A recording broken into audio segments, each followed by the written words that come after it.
Welcome back, barbarians. Last couple of episodes have been pointing at problems. I see it, I know it, and I want to deliver something actionable this time and trying to answer some of the questions that I've been getting in the feedback, which I really do appreciate, by the way. I try to stay organized, but stuff gets away from me, and this is not my full time income or income of any kind. But the feedback mostly centered on you guys feeling like, yeah, no kidding, I can relate to that problem. Now what? So that's what this is going to be about, the now what. Episode one was about expectations, that gap between where we think life is supposed to be and what we think we're owed, and what actually life looks like right now. How suffering, resilience, and perspective shape us, whether we want them to or not. Episode two was about marriage, the difference between a covenant and a contract, the cracks that show up in relationships that point at something deeper underneath when it starts to shift. Both episodes were really circling the same question. What happens when you drift off course from the design for your life? What happens when you wake up one day and you realize you're not where you thought you would be at this point, right? Maybe the marriage, the career, the faith all feel a little bit off. Or maybe you can't even quite put your finger on it. You just know that something isn't right. And honestly, that might be the most frustrating version of this whole thing, the not quite knowing. Something just isn't aligned. In steps the world to offer you a fix for the low price of $150 a month or some new prescription, but you're staying busy, productive, paying the bills, showing up, exhausted, but present and accounted for. But if you're honest with yourself, you know that you're moving without a direction, drifting at sea with no rudder, and the fuel gauge is not looking great. A lot of people spend years there, decades even. Some even set up permanent residence and start redecorating the place. And because they're functioning, surviving, checking all the boxes, the calendar's full, they convince themselves everything is just fine. Until one day, they realize they've been climbing a ladder that was leaning against the wrong wall the whole time. And the thought of climbing back down and starting over feels so overwhelming that they just buy into the lie, that Timu version of life that they could have had, and call it their new normal now. So today we're going to get after that, our purpose, not the Instagram version, not the feel good stuff that whatever motivational speaker's trending about this week, not the quit your job, move to California to find yourself version, though if you're from California, please stay there. Uh, I'm talking about finding real purpose, the kind that pushes you through the storm, the kind that gives you direction when your emotions are unreliable, and they always are, honestly. The identity that tells you who you are when the culture is screaming 1,000 different answers at you and putting them on speed dial in your feed. Because if we're honest, Americans have been under attack in this area for a long time. Politics and big daddy government are not the answer here. Identity and purpose are things that we have to identify for ourselves and then decide whether our current situation actually serves us in that purpose or whether something needs to change. Every business, agency, institution around us is competing to tell us who we are. Social media, advertising, corporations, political movements, influencers, the algorithms. Everyone wants your attention because attention eventually becomes money, and money, in most people's worldview, eventually becomes power.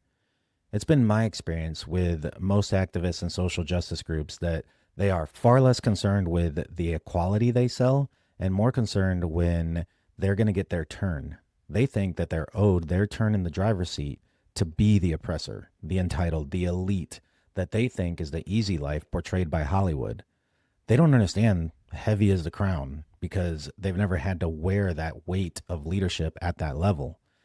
You're being studied. Your behavior is being tracked. Your preferences are being recorded and measured. Your fears, your passions, your vulnerabilities are all being cataloged. And artificial intelligence is now targeting people with a level of precision we've never seen before in history, ever. So wake up. Your purpose is out there, and you can't find the road for all the bright lights in your face. This isn't random. The battle for your attention and your habits is real. Because if someone can control what you pay attention to, they can eventually influence what you believe. And if they can influence what you believe, they can influence what you become. So people spend years looking for themselves while consuming content specifically designed to keep them distracted. So it's no wonder we're exhausted, anxious, confused, and over-medicated in this country and abroad. Everybody's asking, how do I find my purpose? But I think that's actually the wrong question. The better question is, what if purpose isn't something that you find through self-discovery and throwing things at the wall to see what sticks? What if purpose is revealed through discipline and obedience? Which I know sounds counterintuitive in a world that tells you to be everything for everyone and live your best life. YOLO, right? But think about it. If you try to be everything for everyone, you won't be anything for the people that actually rely on you, the people you admire most. Are they jacks of all trades, or have they mastered themselves and their disciplines? I don't for a second believe that we're here as accidents. I don't accept that we're here by chance, a bunch of atoms randomly bouncing around creating and shaping history. It's ridiculous. We were sent on mission by the Creator. There is a purpose behind the design, and it's ours to discover. And I believe every one of us, you included, has been given an assignment, whether we've figured that out for ourselves yet or not. Now, that assignment may change over seasons, no different than a soldier's career. The mission of a young man out in the world being shaped and tested isn't always the same mission that he's going to find himself as a husband or a father. The mission of a father isn't always the same as an older man pouring into the next generation. The season, the place, the responsibilities, they shift. But the point remains. You were not sent here randomly. You were sent here intentionally. And if that's true, then purpose isn't something that you invent for yourself. It's something that you discover. Not through your feelings, and certainly not through indulgence and comfort, not through endless self-analysis and no action, no skin in the game. You find it through discipline, through obedience, through paying careful attention to the things that you've been entrusted with, by becoming the kind of person capable of carrying the cross of your particular story, with all of its unique responsibilities, suffering, pain, but also joy, happiness, love, and heartbreak, all attached to your calling. So this is really good news. You're on your purpose, or it's out there for you to discover. That should bring us some relief, because it's not on us to invent it. We don't have to become our own gods. That's not our job, right? And I also want to say it's not all or nothing here. You could be the world's most brilliant athlete, but because of your life choices and things that came your way and hardship, you find yourself coaching Little League soccer. That's not nothing. It's also not giving you the drive and the motivation to get out of bed every morning. Or another example, you're built to teach the world, and somewhere along the way, you settled for an HR job pushing quarterly training assignments. Social media has given everyone the idea that they have to be influencing the world, all the world, to be a success. That's way too much pressure. What's in front of you? You can steward the 2 or 3 in front of you. Focus on that. We're not talking about working to feed your jealousy over the next bright toy or gadget, or your greed for money being the driving motivation for your desire to be promoted. We're talking about finding your purpose, whatever that is, and living in it. There's a woman at McDonald's drive-thru in downtown Dothan, Alabama. I wish I knew her name to give her credit, but I don't go there very often, just when I get a craving for a morning breakfast burrito. But every time I have, I leave with a smile and feeling blessed. She's always energetic, handing out her tracts, and a blessing for everyone. I don't know her story, but I know what I don't see. I don't see someone focused on the next thing or what could have been. She's in the moment and she's making the most out of it. That kind of thing is contagious. The point is that if you've drifted, you're not dead in the water. Course corrections happen every day. Pilots make them when the weather changes. Ship captains make them when currents shift. Even entire nations make them. The question isn't whether you've drifted. We all do. The question is whether you're willing to be honest enough to admit it and disciplined enough to correct it. I'm in the middle of one of those corrections myself as I transition into another season of my life.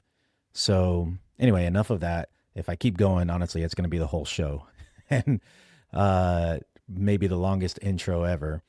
So, strap in.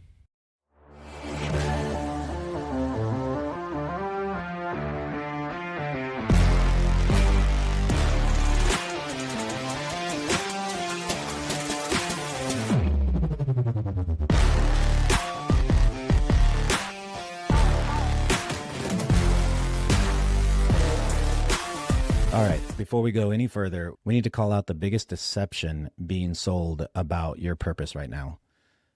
The lie is that purpose is something that you create, that you manufacture it, that if you just think hard enough, travel enough, read enough books, attend enough conferences, stare at enough sunsets, and journal your feelings, eventually you'll dig up that hidden version of yourself that was buried in there all along. Manifest it into life because, hey, you are, after all, the god of your own story, right? Not even remotely close, guys. And look, some of those things have real value. A well-timed trip can clear your head. A good mentor can shove you in the right direction when you need it. A great book can give you language for something that you've been living through and couldn't name. Life experience is invaluable. And we all know there are some things that can't be taught. They just have to be lived, painful as they can be. But somewhere along the way, you've become obsessed with the self-discovery journey while becoming completely disconnected from the self-discipline that actually makes any of it work in the real world. We demand clarity and absolute certainty before making our move, payment before commitment, guarantees before any sacrifice, and life just doesn't work that way. I've watched people spend years trying to find themselves. A decade slips away, and the whole time there were responsibilities sitting right in front of them. A spouse, children, a career, a need in their communities, skills that needed developing for a purpose that was already quietly revealing itself through the very things that they'd already been entrusted with. But because the answer wasn't dramatic enough, wasn't Instagram worthy, they ignored it. Because that's what we want, right? We want the Hollywood moment, the lightning bolt from the sky to confirm it. And we want God to part the clouds, point a finger down, and tell us exactly what we're supposed to do for the next 30 years of our lives. And don't get me wrong, that would certainly make things easier. Terrifying, for sure, but it would definitely clear things up. But most of life just doesn't work like that. Most of life looks a lot more like faithfulness, showing up, paying your dues, doing the next right thing, then doing it again tomorrow. I was listening to an interview recently between Tim Ferriss and Jim Collins. Some of you may know Jim Collins from Good to Great, fantastic book. And I got his new one, which a lot of this content comes from, that he was talking to Tim Ferriss about in that interview. He's a genuinely brilliant guy and somebody who frankly gives me a little bit of hope at my age that I might just be warming up. Because the man says that he has more energy at 68 than he did at 37. And based on the interviews that I've seen him in recently, I believe him. He talked in this conversation about what he calls encodings, patterns, themes, things that keep showing up throughout your life, things that you're naturally drawn toward, things that seem to pull you in a certain direction over and over again. Not because somebody told you to, not because it was profitable, certainly not because it was popular, but because it's just there. Every time that you look up from your busy work, like a thread running through the story. And Colin's definition is worth sitting with for a little bit. He describes encodings as durable capacities that reside within you, waiting for discovery through the experiences of life. Now, the key is, because I said before, it's not something that we invent for ourselves or sit down and just wait to come up by journaling and all that, right? This is not invented by you, but they're there to be discovered through action. He goes on to say something I found both convicting and oddly encouraging at the same time. He says, most of us will come to the end of our lives with vast swaths of our encodings never being discovered. The galaxy inside of you, which I thought was a really cool metaphor, is bigger than any one life can fully explore. He uses this image of a vast galaxy of encodings inside every single person. And at any given moment, your life is like a window frame looking out over that galaxy. Sometimes the window frame captures a big, bright cluster of those encodings. You're in frame, as he puts it. Things click, energy goes up, the work feels like it's coming from somewhere inside of you with inexhaustible depth. You're back, baby, right? And then the window shifts. Maybe through circumstances, maybe through a fearful choice, maybe through something that you never saw coming, and suddenly you're out of frame again. The encodings are still there. They haven't disappeared, but your life isn't lined up with them right now. He uses John Glenn as an example for someone who found his encodings. Glenn's parents were people that wanted him in the family business or maybe medicine. Chemistry, physics, completely out of frame with what got him out of bed in the morning. Things just weren't clicking. I think a lot of us can relate to that at some point. Then the opportunity to train for a government paid license, pilot's license, almost fell in his lap by accident, and it changed everything. The moment he got into the cockpit, it was like a lock turning. Something they actually tested later in his career, they put him under extreme danger and immense speed. His heart rate went down, not up, as you would imagine most people's would. It went down because he was in his encoding. He was home, and that specifically I can relate to. The long days, the phone buzzing, the wife needs something, the kids, the doctor appointments, the PowerPoints due, eating right, working out. It's all good and necessary stuff, but it isn't what fills the bucket for me or anyone that I know of, although living within your purpose is so much more than surviving the day. Glenn couldn't have learned that from a textbook. He couldn't have known it was there until circumstances put him in a position to discover it. He became an astronaut eventually, the most decorated in American history. And then Kennedy pulled him out of that rotation, felt he was too valuable as a national hero to risk on a moon mission. And Glenn spent the next decade at Royal Crown Cola. In the interview, Collins likes to point out that this time spent at Royal Crown Cola represents about 10% of Glenn's life. But it wasn't what he was passionate about. It only shows up as 0.2% of his memoir. Not much to report there. He was still John Glenn, but the window frame had shifted. He was out of frame. And then the Senate came along and his frame shifted again. Most of us can look back and find our own version of that. Seasons where something clicked and you didn't fully know why. And seasons where you were going through the motions and nothing seemed to work out, no matter how much you put into it. Collins was asked by Tim Ferriss if you had 100 points to split between discovering your encodings and trusting the ones that you've already glimpsed, how would you split them? He put them 70 into trust. His reasons were pretty simple and true enough. We're getting clues all the time. The problem is we don't trust what we're seeing when we see it. That question of where have I dropped the ball in the past will drive you insane if you allow it. So best not dwell on it that much. More than anything, we learn how to identify it from now on and move on from here, from wherever here is. When I look back over my own life, there are patterns that were obvious long before I ever had language for them. I knew from a very young age that I wanted to protect people. I didn't know what that meant. I'd watch movies, read comic books, study military history, and treat it all as if it was training material. Like I was somehow preparing for something I couldn't yet see. I assumed most people were generally decent. I assumed the bad guys looked like the bad guys in the comic books.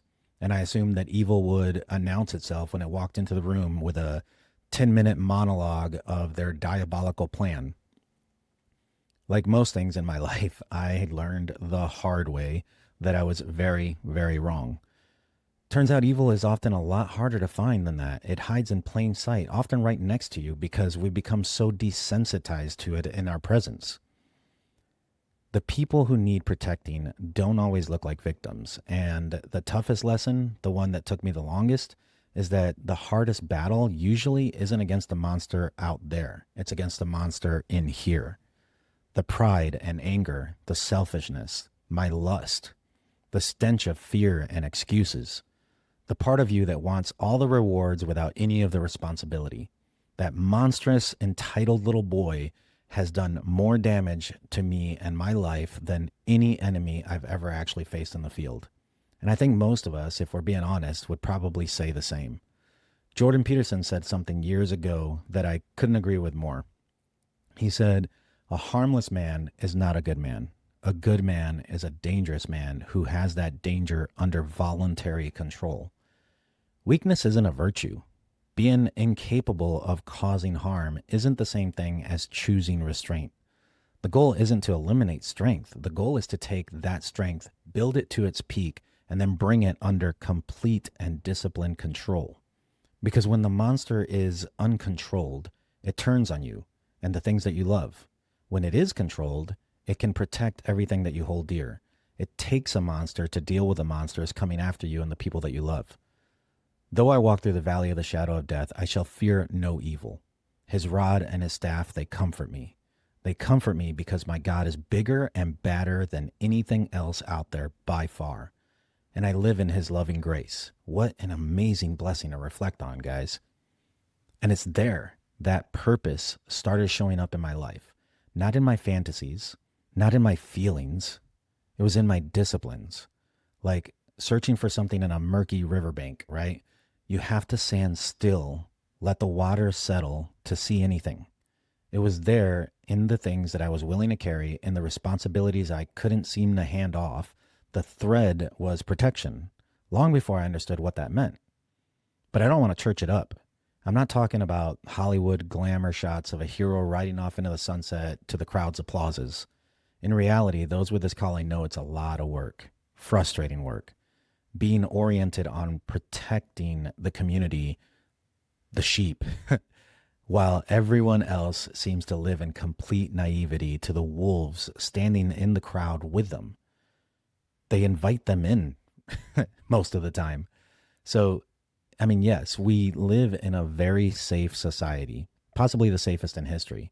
But it's only that way because those guys know that if they cross the line, bigger, badder guys will show up in minutes. That whole defund the police thing, I mean, yeah, until you need them, right?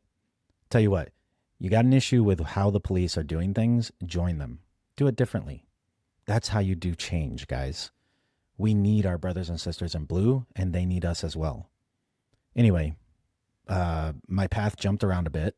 Farm kid, troublemaker, father, husband, investigator, attack helicopter pilot, airline pilot, instructor pilot, different church ministries, being the founder of Mission 991.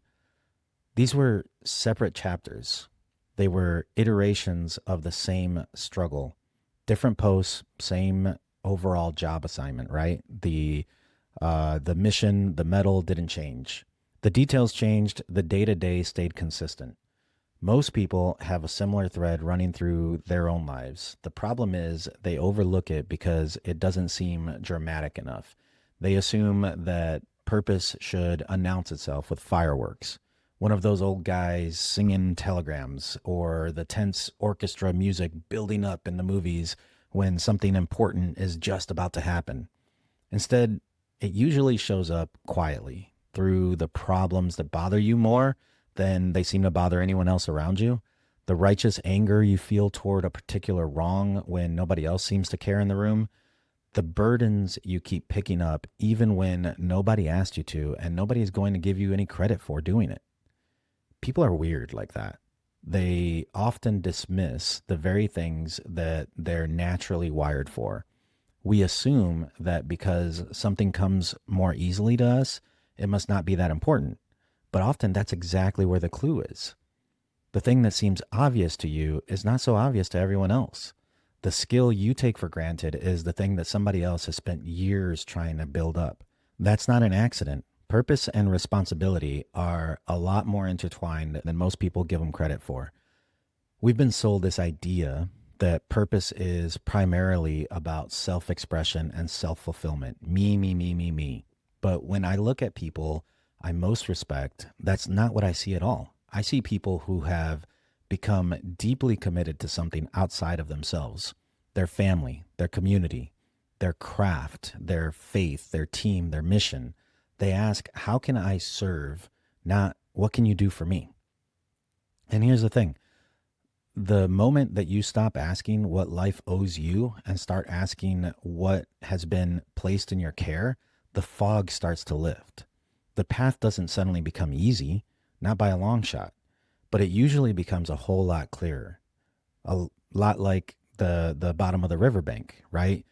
And all of a sudden, the struggle isn't something that you're afraid to throw yourself into. It's something there that you can bend down and pick up. Pardon the interruption, barbarians. If you haven't already, a like, follow, or subscribe goes a long way and costs you nothing. This show, the Dapper Barbarian Show, is my own project. This is something that I pour myself into because I truly believe in these conversations. If you want to help make that better, our Patreon link is attached, and your support there goes a long way to allowing me to invest more into the show, be more hands-on with you, and to grow this thing the right way. So thank you to all of you that do. Separately, I want to take a moment for something that's far, far more important than this podcast. I want to thank you genuinely to all of you that continue to support Mission 991. You're the reason that we continue to stay in the fight, and your faithfulness matters a lot more than you know. For those of you who are new to the cause, in 2022, I founded Mission 991, an anti-trafficking and exploitation nonprofit that was born out of a need that I couldn't just walk past. Edmund Burke once said, "All it takes for evil to triumph is for good men to do nothing." We can't do it all, but we can continue to do the next right thing, in hopes that it creates space for someone to begin to heal. Sex and labor trafficking is a three-part industry, a three-legged stool, if you will, and it stands on a trafficker, the client, and the victim. Each of those legs requires its own strategic response, but the end goal is always the same: freedom from abuse, exploitation, and addiction.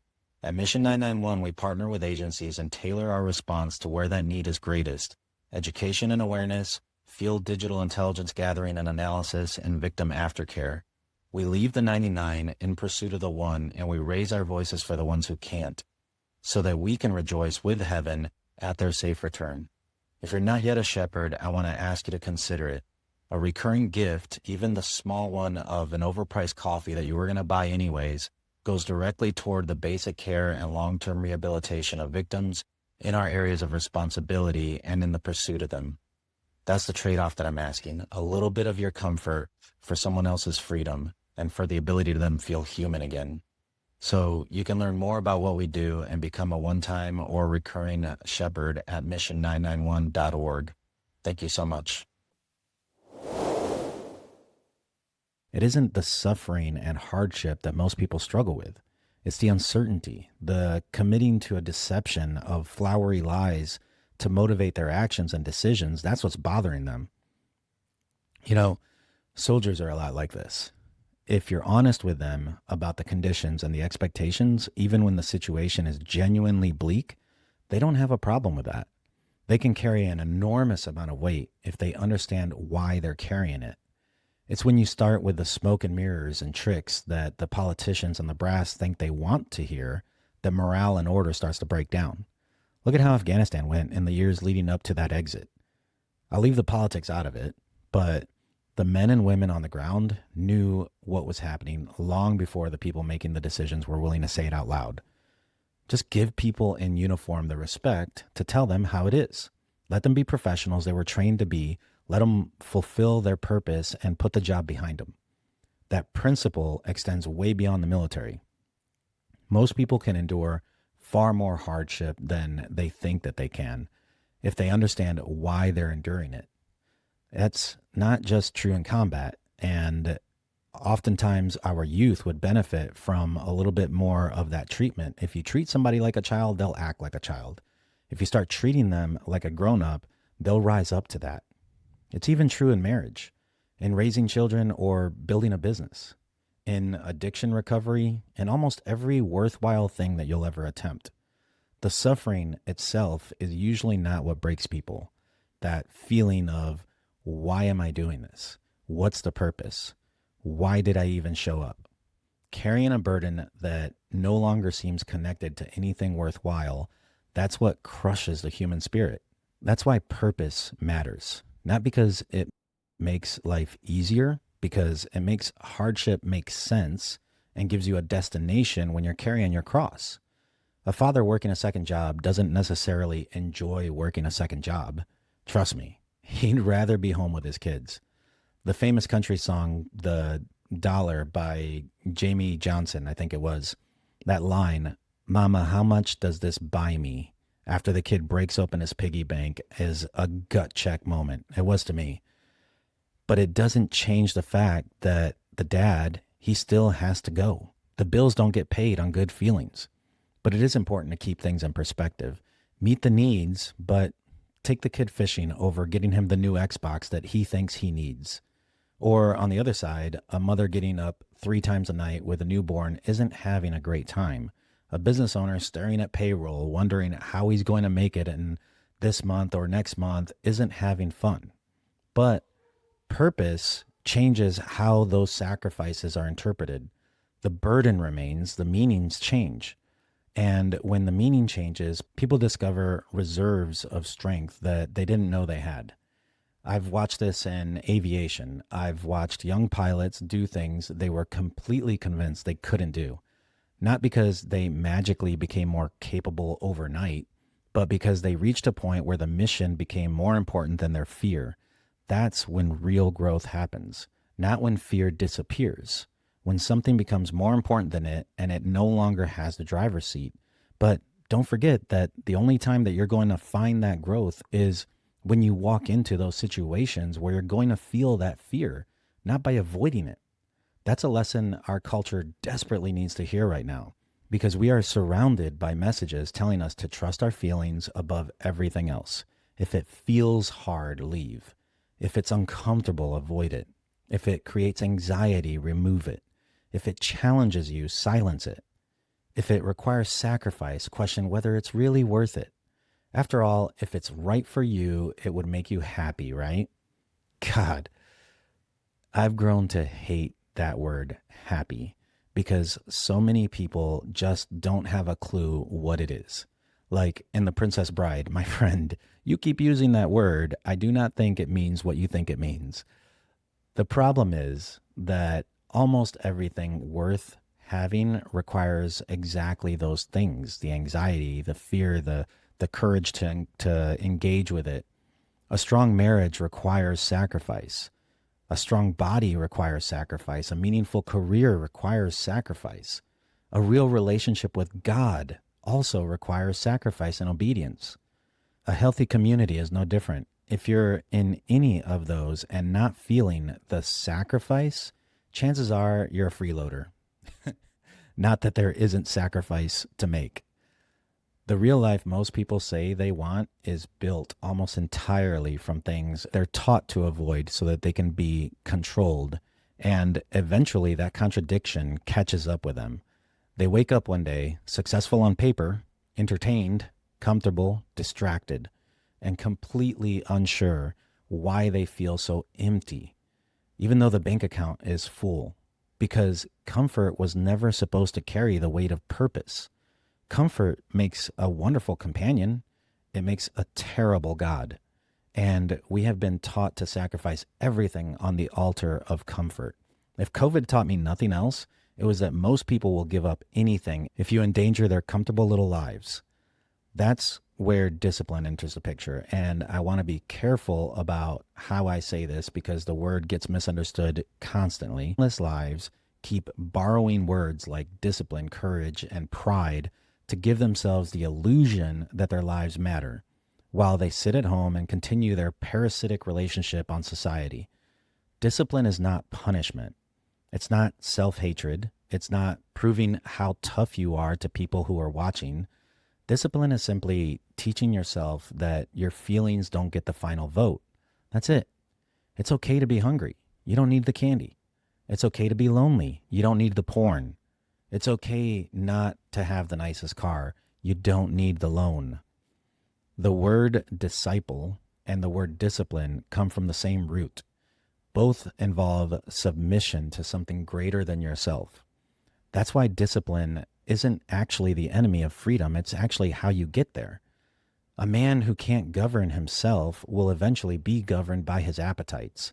A woman who can't govern herself will eventually be governed by her emotions. And a society that can't govern itself will eventually be governed by someone else. There are no exceptions. Bottom up, top down. And before someone takes that completely out of context, I'm not talking about becoming some robotic machine that never rests, never enjoys life. The complete opposite, actually.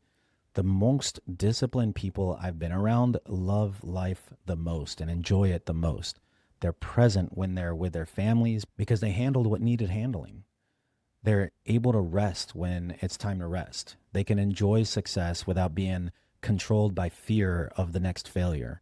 They enjoy the moment of comfort instead of being ruled by it. And that's a very different way of engaging with the world than what you're being taught by your social media feed and work training, because the real battle was never primarily out there. The enemy outside of you can only exploit what the enemy inside of you is willing to give it power over.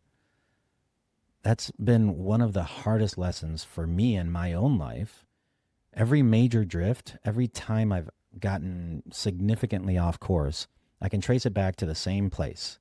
Not a lack of information, not a lack of opportunity, a failure of discipline, a failure of my discipline.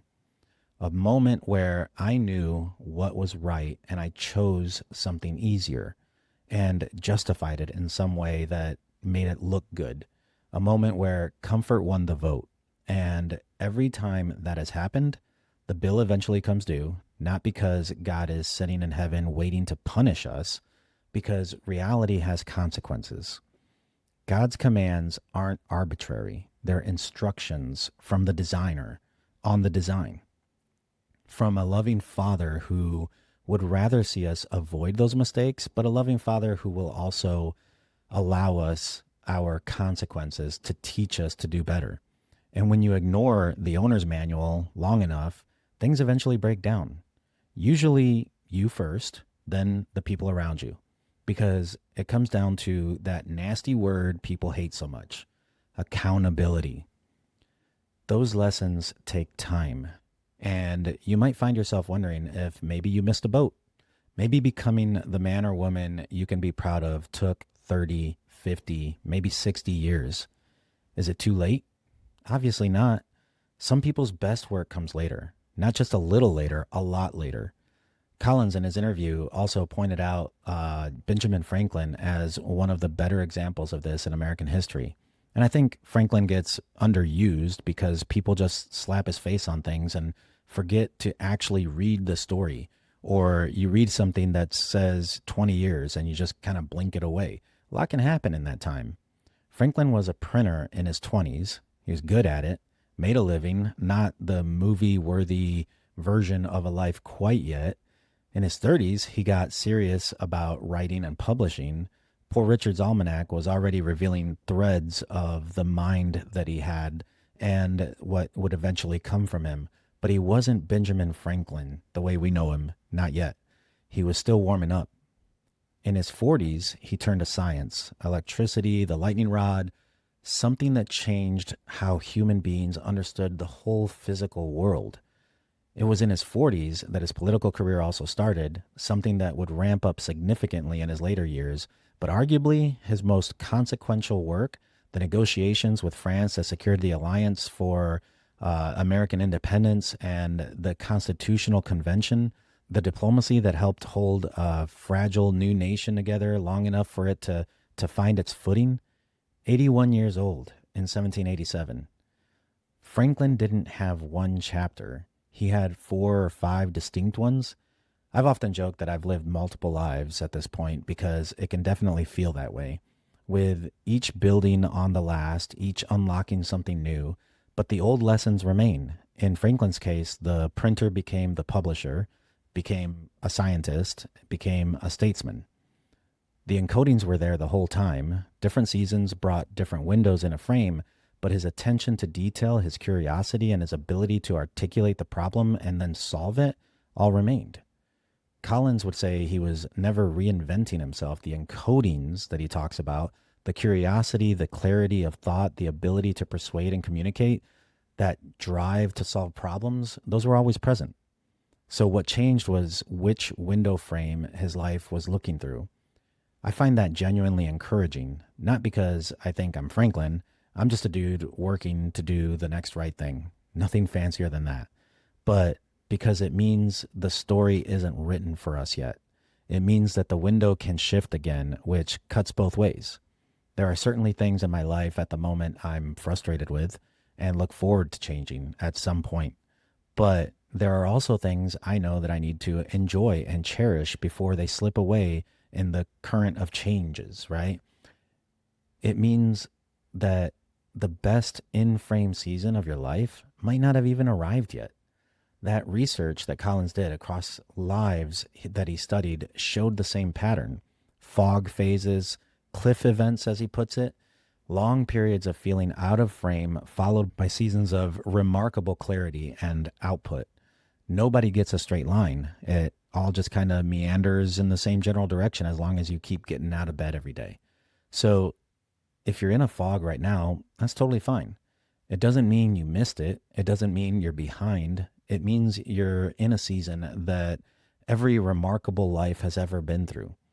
We forget that when we read stories like Franklin's, we see in his 40s and just move on. Like I said earlier, right? That's a decade, people. So much life happens in a decade: the wins, the losses, disappointment, love, laughter. The question is, what do you do while you're in it? So, what he was calling encodings, what athletes also call flow state, business people call operating in their zone, psychologists can refer to it as peak performance. I believe all of those are describing the same thing, just using different vocabularies. They're describing spiritual gifts and godly assignment. I'm not going to over theologize all of this. To me, it's obvious. The answer is God knit something specific into every person before they were born. He equipped certain individuals for certain assignments. We don't come out of the womb ready for that burden. We have to be trained up through the pain of failure and the elations of success. The work of a life is partly the work of discovering and deploying those gifts. These are simple but not easy truths that people have wrestled with for thousands of years. We don't need to reinvent that whole wheel here. It's scripture and the evidence supports it, but put it into whatever language you want. What I want you to know and hear is the wisdom in it, that living in this discipline will direct your path, not make it harder. Romans 12 talks about gifts that differ according to the grace given to each person. 1 Corinthians 12 lays out how those gifts function within a body, not for individual glory, but for the collective purpose.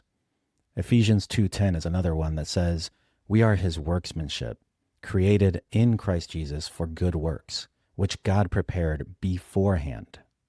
Beforehand. That word can't be skipped over. It's a commission to work in your assignment, not a holiday all-exclusive resort package. Encodings, calling, it's all the same. So many Christians avoid secular research and information because they fear it. Why? In our schools and with our kids, sure, they need time to mature, but if you are a mature and grounded believer, how will a book change your faith? Our Father welcomes our questions, and when someone as brilliant as Collins spends a lifetime observing something and delivers his findings, I want to know what he has to say. He spent a lifetime observing God's design because it's all God's design. He may not use that language, but it doesn't change anything. And the reason so many people can't find their purpose isn't because they weren't given one. It's because they've been looking for it in all the wrong places, using the wrong tools, trusting the wrong voices to confirm what they're seeing. We've outsourced our discernment to personality tests and algorithms and people who don't know us, people who don't have the authority to speak into our lives. We've let the loudest voices replace the still small ones, the ones with actual authority over our lives and impact over those that we love. Here's the thing about spiritual gifts, and I see this all the time in the church community and the community at large. I've watched people read a book and decide they've got the gift of teaching or leading, when honestly, standing back, it's pretty obvious they don't. And they'll hit that wall again and again and again, stubbornly, trying to force something that was never there to begin with, making it harder for themselves and everyone around them. Mostly because the people around them are uncomfortable with conflict and have a hard time calling it out, even when it's the most kind thing to do in the moment and the thing that they should do. When if these people could just step back and get out of their own way, they would feel the peace that actually comes from living in your lane. That lane that fits you doesn't have to be forced open. It's not laying back and waiting for it to happen either, but it's also not having to live in a lie, lying to yourself mostly. Sometimes purpose is found by accepting the door that keeps opening naturally. That's a subtle difference, but it's important because purpose driven by ego looks a lot like godly purpose sometimes, or at least for a time. It just doesn't produce the same fruit. So, what do you do with all of this? First, pay attention to what keeps pulling you in, not what entertains you for the weekend, not what gets your attention scrolling through your feed. What problems do you keep finding yourself trying to solve? What responsibility keeps showing up no matter how many times you try to hand it off? What burdens do you keep picking up even when nobody has asked you to? And then test everything.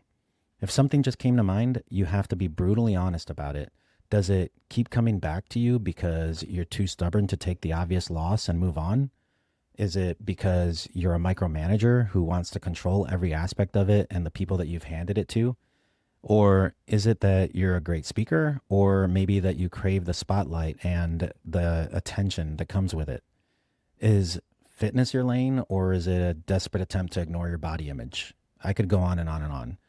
But let's get very, very clear here, because purpose usually leaves evidence. Most people miss it because they're looking for that grand finale instead of the origin story. The origin story is usually quiet, unglamorous, and a little embarrassing in retrospect. So it's there that we're going to need that courage to step into it, to address those fears of failure, fears of being embarrassed. But it's in that we grow.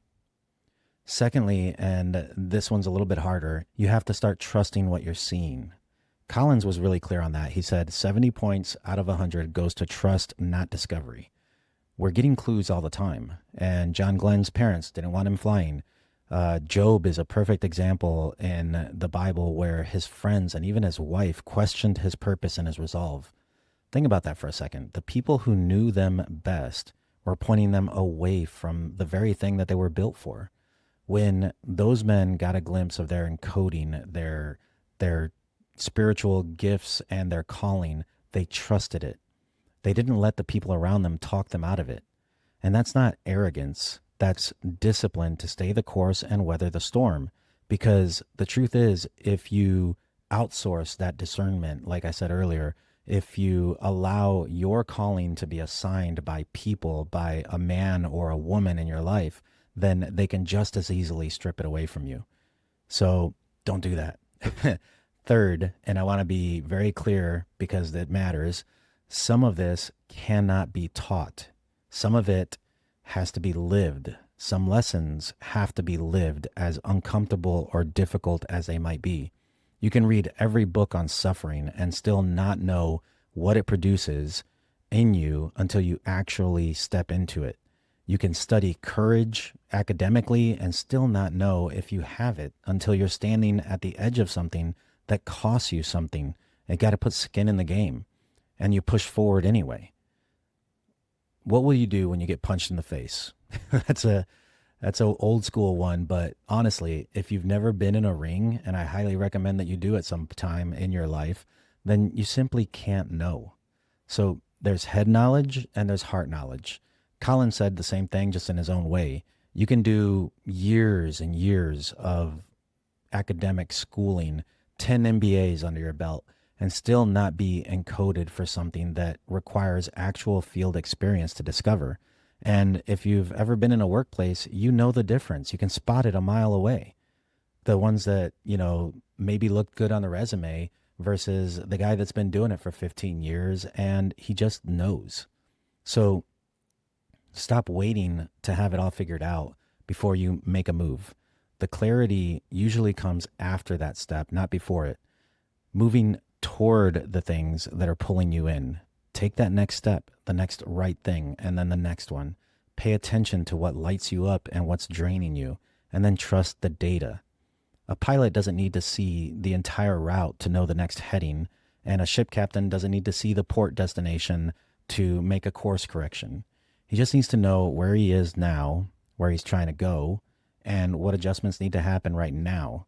Then he continues to evaluate. It's not a set and forget. You're not stuck in your decision or the next move for a lifetime. It's all just making a move, having the courage to step into it, and then reevaluating as you go with an end state in mind, not making it random and certainly not allowing other people to make those decisions for you. Most of you already know what that adjustment is. You just don't like the answer, all right? You don't like it. And if you're listening to this right now, feeling a little bit lost, a little stuck, a little further behind than you think you should be, I want to be clear about something before I let you go. You're not behind. You're just warming up. Paul writes in Ephesians 2:10, "For we are his workmanship, created in Christ Jesus for good works, which God prepared beforehand, that we should walk in them." Workmanship, prepared beforehand, that we should walk in them. So, not stumble across them eventually, not manufacture them ourselves and become our own little g gods. Walk in his plan. The encodings, to use that language, were already placed inside of you before you ever took your first breath. That's not a push down easy street. It's a commission to get to work. There's a huge difference there. And in the same letter, Paul tells the church of Corinth something that every high performer in the room will immediately recognize, even if they've never opened a Bible in their life. He says in 1 Corinthians 9, "Do you not know that in a race all the runners run, but only one receives the prize? So run that you may obtain it. Every athlete exercises self-control in all things. They do it to receive a perishable wreath, but we an imperishable one. So I do not run aimlessly. I do not box as one beating the air." I do not run aimlessly. That phrase right there. That's what every elite athlete, every operator, every high performer is chasing when they talk about their flow state, when they talk about being in the zone. And Collins talks about being in frame. It's the same thing. The absence of aimlessness, the clarity that comes from training, your assignment, and the moment that you're standing in all of it lines up at the same time. And Paul isn't describing a feeling. He's describing a disciplined, intentional choice to run toward something specific and not waste your stride. That fog that Collins found in every remarkable life he studied, that wasn't failure. It was part of the training up. People who built extraordinary lives could lose a decade in that fog, and the windows shifted and they were out of frame, but those encodings were still there, and the windows shifted again. So if you're in that fog right now, that's not a sentence of failure on your life. It's a season. The man who fulfills his purpose is not usually the most talented man in the room. He's often the one that just stayed in the fight longer than everybody else did, who kept showing up and improving and adjusting. So that stubbornness, that's really the only thing I got going for me. But that person is also someone who repented when he got off course and didn't build an identity out of that being a victim, who refused to run aimlessly even when he couldn't see the finish line. So pay attention to that thread. Look back over your life honestly, not overly charitably, and ask, what keeps showing up? What problems pull at you? What responsibilities seem to find you, whether you've invited them or not? That pattern is data, so don't shrug it off. Trust what you're already seeing. The problem for most people and most of us isn't that we're not getting information back. It's that we don't trust it when we do. Start acting on the glimpses you've already been given. Test them. Crawl, walk, run, and then make a move. Not toward a grand reinvention of yourself, toward the responsibility that you've already been directly given in front of you today. Be faithful with that. More gets revealed and discovered along the way, not from your present comfortable position. You don't have to solve the next 20 years before dinner, okay? But you do have to take the next right step, and then the next one after that, because the work was prepared beforehand. You're not inventing the path, you're walking in it. And God's support is there if you call on it. This is in no way meaning that he's going to do it for you, but trust that you are strong enough. So walk. And I'll leave you with that until next time. Barbarians, hold the line. Don't compromise the truth. and run the race like you mean it.